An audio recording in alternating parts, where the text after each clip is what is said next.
So ఈరోజు సెషన్లో మనం ఏంటంటే అసలు మనం ఒక ఎక్లిప్స్ని ఎలా ఇన్స్టాల్ చేసుకోవాలి. ఓకే, సో ఎక్లిప్స్కి సంబంధించిన మెయిన్ వెబ్సైట్ ఏంటి?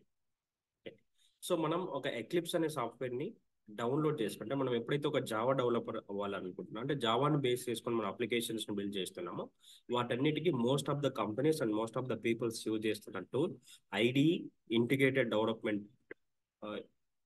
ఐడిఈ అనేది వచ్చేసి ఏంటంటే ఎక్లిప్స్. సో మనం ఇక్కడ ఈరోజు సెషన్లో మనం ఏంటంటే ఎక్లిప్స్ని మనం ఎలా ఇన్స్టాలేషన్ చేసుకోవాలి, ఎలా దీన్ని మనం యూటిలైజ్ చేసుకోవాలి అనే దాని గురించి మనం చూస్తాం. సో ఫస్ట్ ఎక్లిప్స్కి సంబంధించిన మెయిన్ వెబ్సైట్ వచ్చేసి ఏంటంటే ఎక్లిప్స్ డౌన్లోడ్ అని మీరు జస్ట్ ఇక్కడ సర్చ్ బాక్స్లో టైప్ చేసిన మీకు ఎక్లిప్స్ అనే వెబ్సైట్ అనేది ఓపెన్ అవుతుంది. సో అందులో నుంచి మనం ఏ సాఫ్ట్వేర్ అయినా డౌన్లోడ్ చేసుకునేటప్పుడు మనకి టూ ఆప్షన్స్ ఉంటాయి. ఒకటి జిప్ ఫైల్ని తీసుకొని దాన్ని ఎక్స్ట్రాక్ట్ చేసుకోవడం. సెకండ్ థింగ్ ఏంటి అని అంటే దాని యొక్క ఈఎక్సీ ఫైల్ డౌన్లోడ్ చేసుకొని ఇన్స్టాల్ చేయడం.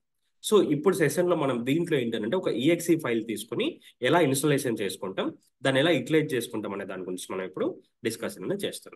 సో మీరు ఎక్లిప్స్ డౌన్లోడ్ అని టైప్ చేసిన తర్వాత సో మీకు ఇలా ఎక్లిప్స్కి సంబంధించిన official website eclipse, okay, so eclipse ID.org అనే వెబ్సైట్లోకి మీరు రీడైరెక్ట్ అవుతారు. సో దీంట్లో మనకి లేటెస్ట్ వర్షన్ ఏదైతే ఉన్నా ఒకవేళ మీకు వేరే ప్యాకేజెస్ కావాలని అనుకుంటే ఈ పర్టికులర్ ప్యాకేజెస్ మీద కూడా మీరు క్లిక్ చేస్తే ఆ ప్యాకేజెస్ కూడా మనకు డిస్ప్లే అంటే ఓల్డ్ వర్షన్స్ ఏవైతే ఉన్నాయో వాటిని కూడా చూపెడుతుంది. ప్రజెంట్ నేను 2312 అనే దాన్ని ఇన్స్టాలేషన్ చేసుకోవాలని అనుకుంటున్నాను కాబట్టి లేటెస్ట్ టూల్ని నేను ఇన్స్టాలేషన్ చేసుకోవాలనుకుంటున్నాను కాబట్టి ఈ టూల్ మీద క్లిక్ చేస్తాను. క్లిక్ చేసిన తర్వాత మీకు ఇక్కడ అబ్జర్వ్ చేస్తే మనకి ఒకవేళ మీరు జిప్ ఫైల్ ద్వారా ఎక్స్ట్రాక్ట్ చేసుకొని చేసుకోవాలనుకుంటే ఇక్కడ మీకు ఆప్షన్ ఉంటాయి. ఓకే, జిప్ ఫైల్ కాకుండా నార్మల్గా మీరు ఎలా ఇన్స్టాలేషన్ చేసుకోవాలని అనుకుంటారో దానికి బేస్డ్ ఆన్ ఆపరేటింగ్ సిస్టమ్. అంటే మనం ఏదైనా ఒక సాఫ్ట్వేర్ని ఇన్స్టాలేషన్ చేసుకుంటున్నప్పుడు మేజర్గా మనకు కావాల్సిన థింగ్ ఏంటంటే ఆపరేటింగ్ సిస్టమ్. మనకి మాక్ అనే ఆపరేటింగ్ సిస్టమ్ ఉంది, అలానే విండోస్ అనే ఆపరేటింగ్ సిస్టమ్ ఉంది, లైనక్స్ అనే ఆపరేటింగ్ సిస్టమ్ కూడా ఉంది. అంటే ఎక్లిప్స్ అనే కాదు, మీరు నెక్స్ట్ ఈ ఎపిసోడ్లో ఏ సాఫ్ట్వేర్ ఇన్స్టాలేషన్ చేసుకున్నా బేస్డ్ ఆన్ ఆపరేటింగ్ సిస్టమ్ను బట్టి మీరు తీసుకోవాలి. అంటే మీరు ఒక సాఫ్ట్వేర్ని డౌన్లోడ్ చేసుకునేటప్పుడు ఫస్ట్ దాన్ని మీరు తెలుసుకోవాల్సిన మేజర్ థింగ్ ఏంటంటే సో దాని యొక్క ఆపరేటింగ్ సిస్టమ్ ఏంటో మీరు తెలుసుకోవాలి. ఓకే, సో ఇప్పుడు ఫర్ ఎగ్జాంపుల్ మనం ఏదైతే సాఫ్ట్వేర్ మనం కావాలి అని అనుకుంటున్నామో ఆ సాఫ్ట్వేర్ ఇన్స్టాల్ చేసుకునే కంటే ముందు మనకి మన యొక్క సిస్టంలో యూజ్ చేస్తున్న ఆపరేటింగ్ సిస్టమ్ ఏంటో తెలుసుకోవాలి. ఓకే, సో ఇప్పుడు ప్రజెంట్ నా యొక్క సిస్టమ్ ఏదైతే ఉందో దాంట్లో నేను యూజ్ చేస్తున్న ఆపరేటింగ్ సిస్టమ్ వచ్చేసి విండోస్. ఓకే, సో కాబట్టి నేను విండోస్ సంబంధించిన ప్యాకేజ్ ఏదైతే ఉందో ఏదైతే ఈఎక్సీ ఫైల్ ఉందో ఆ పర్టికులర్ ఈఎక్సీ ఫైల్ని డౌన్లోడ్ అనేది చేసుకోవాల్సి. Okay, first thing operating system important. నేను యూజ్ చేస్తున్నది విండోస్ కాబట్టి విండోస్ యూజ్ చేస్తున్నా అంటే విండోస్ కోసం కావాల్సినటువంటి ప్యాకేజ్ ఏదైతే ఉందో దాన్ని నేను డౌన్లోడ్ అనేది చేసుకుంటాను. ఓకే, సో విండోస్ అంటే ఆపరేటింగ్ సిస్టమ్, ఇది ఒక ఆపరేటింగ్ సిస్టమ్. ఓకే, సో ఇక్కడ మనం తీసుకుంటున్నప్పుడు ఏంటంటే ఫస్ట్ స్టెప్ వచ్చేసి మనం సాఫ్ట్వేర్ని డౌన్లోడ్ చేసుకో తర్వాత దాన్ని ఇన్స్టాలేషన్ అనేది చేసుకో.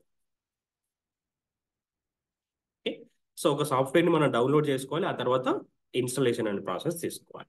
అయితే ఇప్పుడు ఈ డౌన్లోడ్ ఎలా చేసుకోవాలి అండ్ ఇన్స్టాలేషన్ అనేది ఎలా చేసుకోవాలి అనే దాని గురించి మనం ఇప్పుడు తీసుకుంటున్నాం. ఫస్ట్ ఆఫ్ ఆల్ మీరు ఎప్పుడైతే డౌన్లోడ్ చేసుకుంటున్నారో అప్పుడు మీరు ఏ ఆపరేటింగ్ సిస్టమ్ని మీరు యూజ్ చేస్తున్నారో ఆ యొక్క ఆపరేటింగ్ సిస్టమ్ని తెలుసుకోవాలి. సో ప్రజెంట్ నా యొక్క సిస్టంలో మనకి జనరల్గా ఆపరేటింగ్ సిస్టమ్స్ వచ్చేసరికి 3 ఉంటాయి. ఒకటి మాక్, 2 లైనెక్స్, 3 విండోస్. ఓకే, ప్రజెంట్ నేను యూజ్ చేస్తున్న సిస్టమ్ ఏదైతే ఉందో దీంట్లో మనం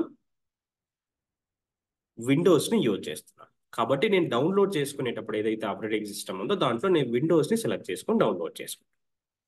ఇక్కడ మీరు క్లిక్ చేసినప్పుడు డౌన్లోడ్ అనే ఆప్షన్ వస్తుంది, మీరు ఇక్కడ అబ్జర్వ్ చేస్తే ఈఎక్సీ ఫైల్. సో డౌన్లోడ్ అని క్లిక్ చేసిన వెంటనే మనకి ఇక్కడ ఈ యొక్క ఎక్లిప్స్ అనేది ఏదైతే ఉందో ఆ పర్టికులర్ ఎక్లిప్స్ అనేది మనకి డౌన్లోడ్ అవుతుంది. సో వన్స్ డౌన్లోడ్ అయిన తర్వాత మీరు జస్ట్ షార్ట్ కట్ కంట్రోల్ చేయని క్లిక్ చేస్తే మీకు డౌన్లోడ్ ఫోల్డర్ వస్తుంది. ఆర్ఎల్స్ లేకపోతే ఇక్కడ మీరు క్లిక్ చేసినప్పుడు డౌన్లోడ్స్ అనే ఆప్షన్ కూడా వస్తుంది, అందులోంచైనా మీరు ఓపెన్ చేసుకోవచ్చు. ఓకేనా, సో వన్స్ డౌన్లోడ్ అయిపోయిన తర్వాత దీని మీద మీరు జస్ట్ డబుల్ క్లిక్ చేశారండి. ఓకేనా, సో ఎప్పుడైతే మీరు డబుల్ క్లిక్ చేస్తారో ఎల్స్ దాని మీద క్లిక్ చేస్తున్నారో అప్పుడు మీకు ఏమవుతుందంటే ఒక పాపప్ అనేది ఓపెన్ అయిపోతుంది. అంటే ఎక్లిప్స్కి సంబంధించిన ఇన్స్టాలేషన్ అనేది మనకి స్టార్ట్ అయిపోతుంది. నేను మల్టిపుల్ టైమ్స్ క్లిక్ చేశాను కాబట్టి ఇలా మల్టిపుల్ టైమ్స్ అది ఓపెన్ అయింది. కాబట్టి మీరు ఏంటంటే ఒకసారి క్లిక్ చేస్తే సరిపోతుంది, మల్టిపుల్ టైమ్స్ దాన్ని క్లిక్ చేయకండి. ఓకే. సో ఇలా ఓపెన్ అయిన తర్వాత మీరు యూజ్ చేయాలనుకుంటున్నది దేనికోసం? ఓన్లీ జావా డెవలపర్స్ అయితే స్పెసిఫిక్‌గా దీన్ని సెలెక్ట్ చేసుకోండి. మీరు ఇన్ ఫ్యూచర్‌లో జావా అప్లికేషన్స్‌తో పాటు వేరే అప్లికేషన్ రియాక్ట్ సంబంధించిన కానీ, లేకపోతే వెబ్ అప్లికేషన్స్ మీరు ఎప్పుడైతే బిల్డ్ చేస్తున్నారో, ఒక ఎంటర్‌ప్రైజ్ లెవెల్ అప్లికేషన్స్ మీరు ఎప్పుడైతే బిల్డ్ చేస్తున్నారో, అప్పుడు Eclipse IDE for enterprise Java web అని దాన్ని సెలెక్ట్ చేసుకోవాలి. ఓకేనా? సో, అంటే మనం ఇన్‌స్టాలేషన్ చేసుకునేటప్పుడు దీన్ని సెలెక్ట్ చేసుకుంటే మనకేమవుతుందనంటే, మన యొక్క పర్స్పెక్టివ్ గాని, అంటే మనం ఏదైతే ప్రాజెక్ట్‌ని క్రియేట్ చేసుకునే విధానం ఉంది కానీ, ఆ ప్రాజెక్ట్‌కి సంబంధించిన స్ట్రక్చర్స్ అవన్నీ కూడా మనం జస్ట్ న్యూ ప్రాజెక్ట్‌ని క్రియేట్ చేసేటప్పుడు సెలెక్ట్ అనేది చేసుకోవచ్చు. కాబట్టి మీరు ఒక ఎక్లిప్స్‌ని యూజ్ చేస్తున్నప్పుడు ఏంటనంటే, క్రియేట్ చేసుకునేటప్పుడు అంటే మీరు ఒక ఇన్‌స్టాలేషన్ అనేది చేసుకుంటున్నప్పుడు Eclipse IDE for enterprise and web developers అనే దాన్ని ఏదైతే ఉందో దాన్ని మీ యొక్క సిస్టమ్‌లో మీరు ఇన్‌స్టాలేషన్ అనేది చేసుకోవాలి. సో వన్స్ ఇన్‌స్టాలేషన్ అనేది కంప్లీట్ అయిపోయింది. అంటే మనం ఇక్కడ లైసెన్స్ అగ్రీమెంట్ అంతా కూడా ఏంటంటే యాక్సెప్టెన్సే చేయాలి. సో వన్స్ యాక్సెప్ట్ చేసిన తర్వాత మీకు ఇన్‌స్టాలేషన్ ప్రాసెస్ అనేది స్టార్ట్ అవుతుంది. సో వన్స్ మీరు ఇన్‌స్టాలేషన్ అయిపోయిన తర్వాత okay. So based on your ఇంటర్నెట్‌ని బట్టి మనకు టైమ్ టేకింగ్ అనేది తీసుకుంటుంది. ఓకే. సో దాన్ని బట్టి మీరు ఇన్‌స్టాలేషన్ అనేది చేసుకుంటారు. ఆ టైం అనేది అయిపోతుంది. వన్స్ మీరు ఇన్‌స్టాలేషన్ ప్రాసెస్ అంతా కంప్లీట్ అయిపోయిన తర్వాత నెక్స్ట్ థింగ్ మీరు చేయాల్సిన థింగ్ ఏంటి అనంటే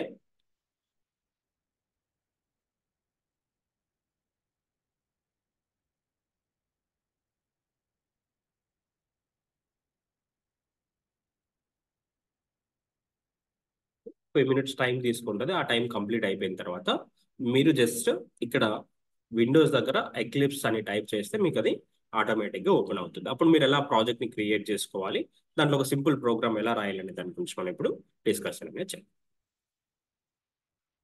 ఓకే. సో ఇలా ఓపెన్ చేసిన తర్వాత ఫస్ట్ మనం ఏదైతే ప్రాజెక్ట్‌కి సంబంధించింది మనం మెన్షన్ చేస్తున్నామో వాటికి సంబంధించింది ఇక్కడ తీసుకుందాం. ఒక ప్రాజెక్ట్‌ని క్రియేట్ చేయడం ఎలా ఏంటి అనేది తీసుకుందాం. మీరు ఇక్కడ అబ్జర్వ్ చేస్తే జేడీకే వాటికి సంబంధించిన థింగ్స్ కూడా మనకి ఆటోమేటిక్‌గా ఇన్‌స్టాలేషన్ ప్రాసెస్ అనేది జరుగుతుంది. మీరు మళ్ళీ స్పెసిఫిక్‌గా ఇన్‌స్టాలేషన్స్ కానీ ఇవన్నీ కూడా చేసుకోవాల్సిన అవసరం లేదు.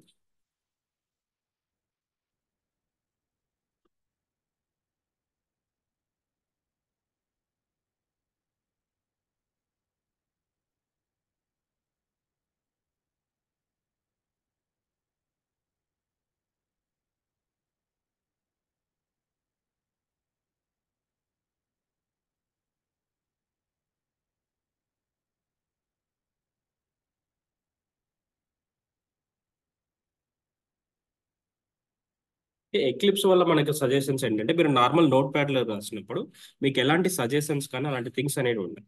ఇప్పుడు మీరు సి అని టైప్ చేయగానే ఆటోమేటిక్‌గా క్లాస్ అని వస్తుంది. ఒక సిస్టమ్ డాట్ అవుట్ ప్రింట్ఎల్ఎన్ రాయడానికి మీరు నోట్ ప్యాడ్‌లో రాసేటప్పుడు system dot out dot println అని రాస్తారు. కానీ ఇక్కడ షార్ట్ కట్స్ ఉంటాయి. ఎస్ఓ అని టైప్ చేస్తే మీకు కంట్రోల్ స్పేస్‌ని క్లిక్ చేస్తే ఆటోమేటిక్‌గా మీకు ఏమవుతుంది అని అంటే సిస్టమ్ డాట్ అవుట్పుట్ అంతా జనరేట్ అవుతుంది. ఒక మెయిన్ మెథడ్ మీరు రాయాలి. సో మెయిన్ అని టైప్ చేసి కంట్రోల్ స్పేస్ క్లిక్ చేస్తే మీకు ఏంటంటే సజెషన్ చూపెడుతుంది. అందులో మనం మెయిన్ మెథడ్ అనేది సెలెక్ట్ చేసుకోవాలి. అంటే మనకు చాలా వరకు ఆటోమేటిక్‌గా సజెషన్స్ అనేటివి ఇక్కడ మనకి జనరేట్ అవుతాయి. సో కాబట్టి ఏంటంటే మనం ఈ ఐడీస్‌ని యూజ్ చేస్తాం. ఐడీ అంటే ఏంటంటే ఇంటిగ్రేటెడ్ డెవలప్మెంట్ ఎన్విరాన్మెంట్. సో వీటి వల్ల మనకి ఆటోమేటిక్ సజెషన్స్ అనేటివి వస్తాయి. దీనివల్ల మన యొక్క డెవలప్మెంట్ ప్రాసెస్ ఏదైతే ఉందో, మనం ఏదైతే కోడ్ రాస్తున్నామో, ఆ కోడ్ రాసే విధానం అనేది ఇంక్రీజ్ అవుతుంది. అంటే తక్కువ టైంలో మనం ఎక్కువ లైన్స్ ఆఫ్ కోడ్ అనేది రాయొచ్చు. రీజన్ ఏంటంటే మనకి ఆటోమేటిక్‌గా సజెషన్స్ అనేటివి వస్తున్నాయి కాబట్టి, మనం ప్రతి క్యారెక్టర్‌ని ఇక్కడ టైప్ చేయాల్సిన అవసరం ఉండదు. ఇన్‌బిల్ట్‌గా ఇది స్పెసిఫిక్‌గా మనకి జావా కోసం కాబట్టి, జావాకి సంబంధించిన ఎన్విరాన్మెంట్ అంతా కూడా దీంట్లో సెటప్ అయి ఉంటుంది. కాబట్టి ఏంటంటే వాటికి సంబంధించిన క్లాసెస్ కానీ అవి ఇన్‌బిల్ట్‌గా మనం జస్ట్ క్లిక్ చేస్తుంటే ఆటోమేటిక్‌గా ఇంపోర్ట్ అవ్వడం కానీ ఇవంతా ప్రాసెస్ జరుగుతుంది.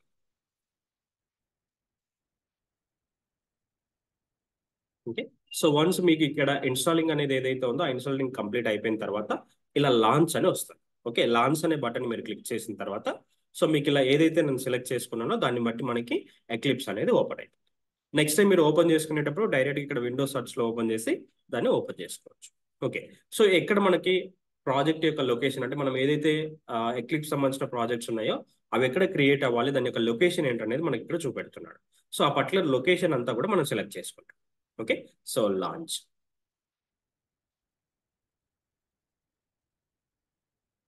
సో లొకేషన్ ఇదంతా సెలెక్ట్ చేసుకోవడం ఇదంతా కంప్లీట్ అయిపోయిన తర్వాత నెక్స్ట్ మనం ఒక సింపుల్ ప్రాజెక్ట్ అనేది ఏదైతే ఉందో ఆ ప్రాజెక్ట్ అనేది క్రియేట్ చేస్తాం. ఓకేనా? ఇలా ఓపెన్ అవుతుంది. ఫస్ట్ మనం ఒక ప్రాజెక్ట్ ని క్రియేట్ చేయడానికి ఫైల్, న్యూ, మనం ఓన్లీ జావా రిలేటెడ్ ప్రాజెక్ట్ని ఎప్పుడైతే క్రియేట్ చేస్తున్నామో అప్పుడు సింపుల్ జావా ప్రాజెక్ట్ ఒకటి క్రియేట్ చేసుకుంటే సరిపోతుంది. ఇన్ కేస్ మనం క్రియేట్ చేస్తున్నది వెబ్ ప్రాజెక్ట్ అయితే అప్పుడు మనం డైనమిక్ వెబ్ ప్రాజెక్ట్ అనేది సెలెక్ట్ చేసుకోవాల్సి ఉంటుంది.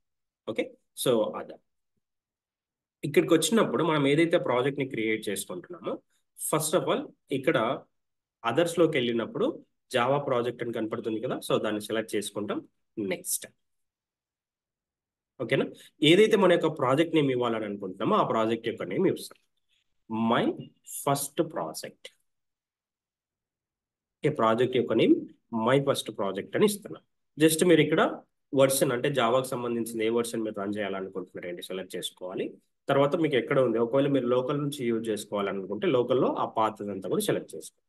సో ఇప్పుడైతే మీరు ప్రజెంట్ ఏం చేంజ్ చేయాల్సిన అవసరం లేదు, ఆటోమేటిక్గా జరిగిపోతుంది కాబట్టి జస్ట్ నెక్స్ట్ అనే బటన్ క్లిక్ చేయండి.